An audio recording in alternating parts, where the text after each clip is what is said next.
My friend sent me a video of my wife cheating with him, so I took full revenge on her. I'm a 42-year-old guy, and she's a 37-year-old woman. Our paths crossed at work. I'm a sound engineer at a football stadium, and she applied for a stadium maintenance and cleaning job one summer. I noticed her during a game when the stadium manager was showing the new employees around. She stood out from the rest, wearing expensive clothes, owning a fancy phone and driving a Range Rover that must have cost a fortune. And let me tell you, she was drop dead gorgeous. I was like, whoa, where's she been all this time? She didn't seem like someone who needed to work. But there she was. I couldn't take my eyes off her for a whole month, but didn't know how to approach her. She had this sadness in her eyes and kept to herself mostly. I tried getting some info about her from Stan, the stadium manager who happened to be a childhood friend of mine. But it turned out no one really knew much about her or her story. All I got was that she was from Wisconsin, 34 years old, and came from a wealthy background. But that didn't matter to me at all. Stan suggested I should just talk to her if I wanted to know more. He said she often worked overtime cleaning the stadium after games, and there was still an opening for that shift. So he let me sign up.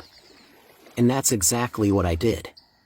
After the games that week, I joined the cleaning crew to help clean up the stadium, and guess who showed up too? Yep, she did. I spent an hour trying to tidy up everywhere except where she was standing. And I must have looked like a total goofball, making awkward eye contact. But you know what? She smiled and waved at me, and man, that smile was something else. It was the first time I had seen her smile. And it was absolutely beautiful. Even though I felt super awkward, that smile gave me the courage to approach her. She asked if I could help with her trash bag. And of course, I said yes. We didn't talk much that day, but I managed to get her name. Let's call her Karen. After that, we ran into each other from time to time during the after-game cleanups, and we'd help each other out. Our conversations mostly revolved around me because whenever I tried to ask personal questions, she dodged them. I figured it was the setting that made her uncomfortable, so I decided to engineer more chances to see her outside of work. Finally, one Saturday after the cleanups, she had car troubles, and I offered to give her a ride. At first she declined, saying she'd wait for a taxi. But when I drove out of the premise and saw her still waiting, we both laughed. That's when I offered her a ride again. And this time she accepted. The car ride home was one of those magical moments I'll treasure forever. The sun was setting and Michael Bublé's "Call Me Irresponsible" was playing loudly on the speakers. We were both singing along and having a blast. It was like she transformed from this quiet, mysterious person to someone radiant and carefree. Her hair flowed in the wind, and her eyes sparkled. I fell head over heels for her right then and there. When I dropped her off, she thanked me for the ride, and I mustered up the courage to ask her out on a date. She looked at me for what felt like an eternity and then smiled and said yes. She said yes as a way of showing appreciation for the ride and how nice I had been to her. We went out for sushi a few days later. And the date started off a bit awkward. But after a couple of drinks, we both loosened up and started talking more.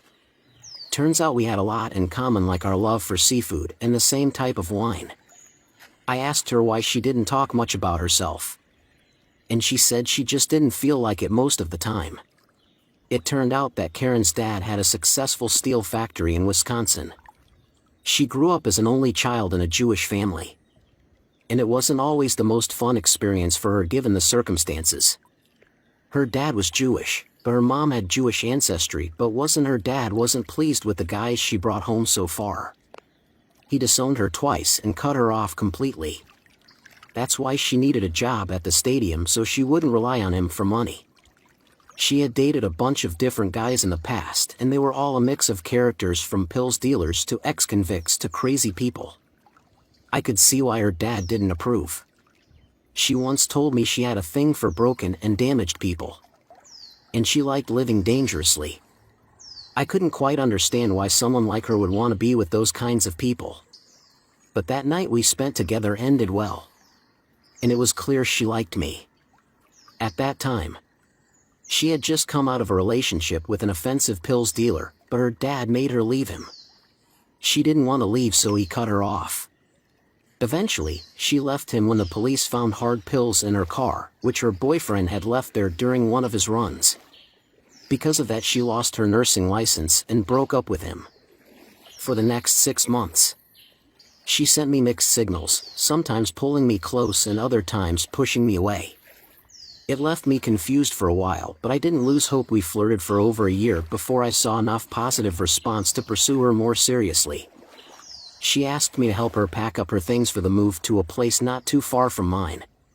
She was struggling with rent and cash, so she had to sell her Range Rover to afford the new place. I suggested she should try to make up with her dad, and she agreed. But on one condition: I had to come along to a family function. We talked in the parking lot, and she gave me a hug that felt incredible. I wanted more of that kind of contact, and she seemed to feel the same way. However, she kept herself distant for the next week, and our courtship seemed to take forever. After a few months, she invited me to go with her to Wisconsin for a family party. The drive was long, but we made it there. She introduced me to her mom and dad as her boyfriend, which surprised me, but I didn't mind. Her dad and I got along pretty well. He was a bit overly protective, but not too bad. We both bonded over being diehard Met fans, which gave us a lot to talk about. I guess he was just relieved that I wasn't some pills dealer or ex-convict. We respected each other. And when he asked about my plans for his daughter, I smiled and said I intended to marry her. He was pleased with my answer. The dinner went well, and we drove back home. While in the car, she casually remarked, "I guess we're going out now." And I took the opportunity to officially ask her out. She kissed me and said yes. We started dating, and a few months later, I moved in with her. Our life together was perfect, and we were really happy. A year later, I proposed and we got married at a small country club in Wisconsin. The following years were pure bliss. She worked hard to get her nursing license reinstated, and after some struggles she succeeded. We had discussed starting a family, and life seemed great. However, as time went on, we started facing issues, especially related to money. She had grown up in a privileged environment, and though she claimed money wasn't important when we were dating, her spending habits said otherwise. She constantly bought expensive branded bags, and her parents always seemed to need money from her.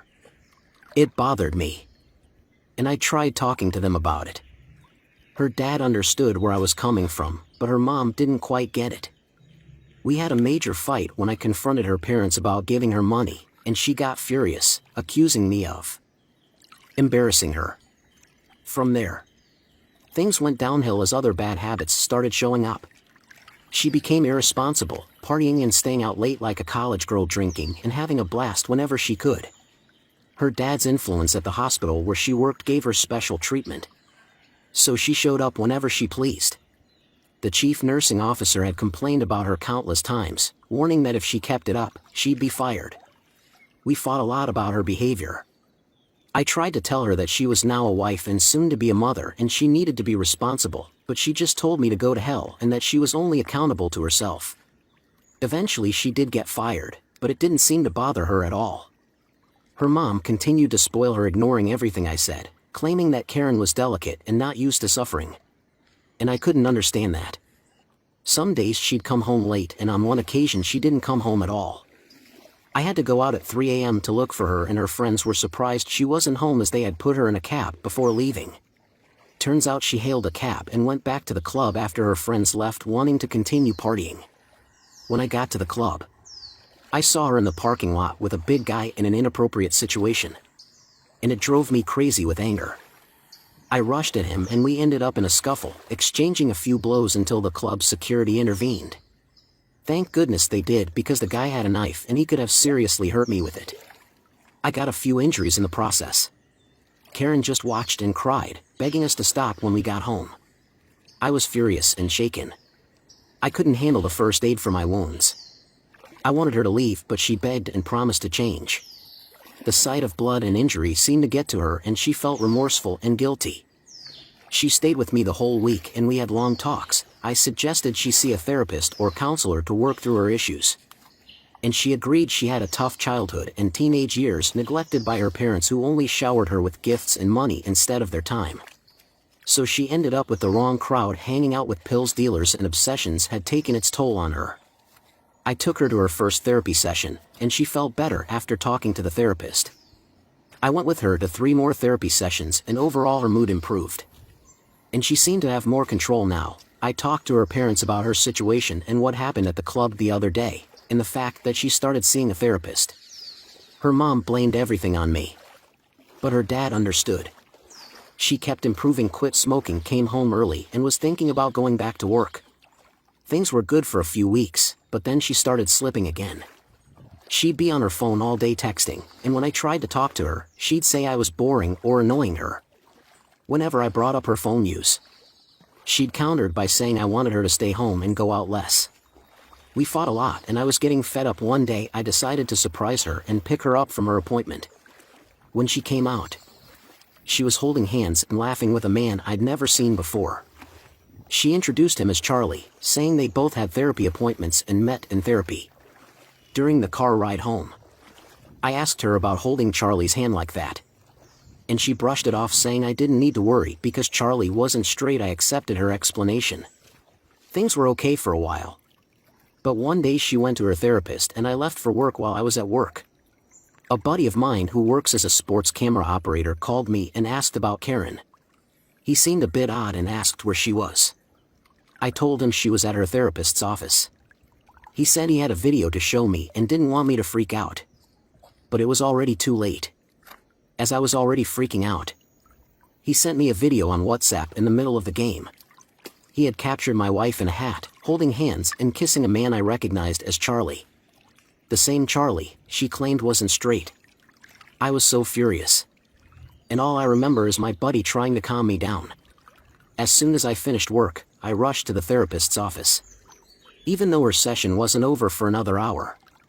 I called her cell, but she didn't pick up. The therapist informed me that Karen hadn't been there for a while, and she had been trying to contact me but couldn't reach me on my new line.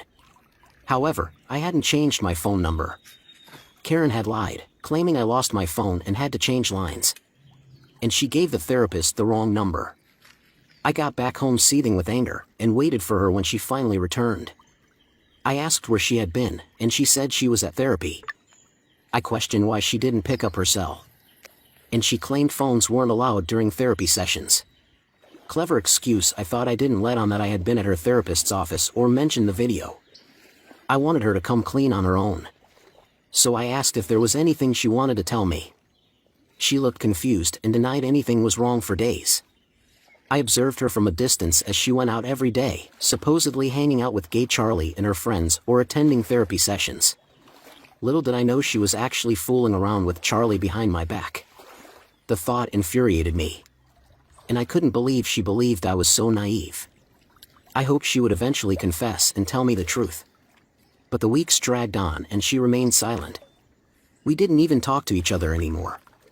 Whenever her parents called, she put on a fake happy act, pretending to be a loving wife so they would keep sending her money. She even invited Charlie over with him, still playing the idiotic charade of being gay. I lost my self-assurance as a man and sank into depression. The pain was unbearable, and I couldn't muster the courage to confront her. Things continued like this until the end of the year. On New Year's Day, I asked her again if she had anything to confess, but her response remained the same. The family Passover dinner was approaching in April, and I had given her plenty of time to come clean and tell me the truth.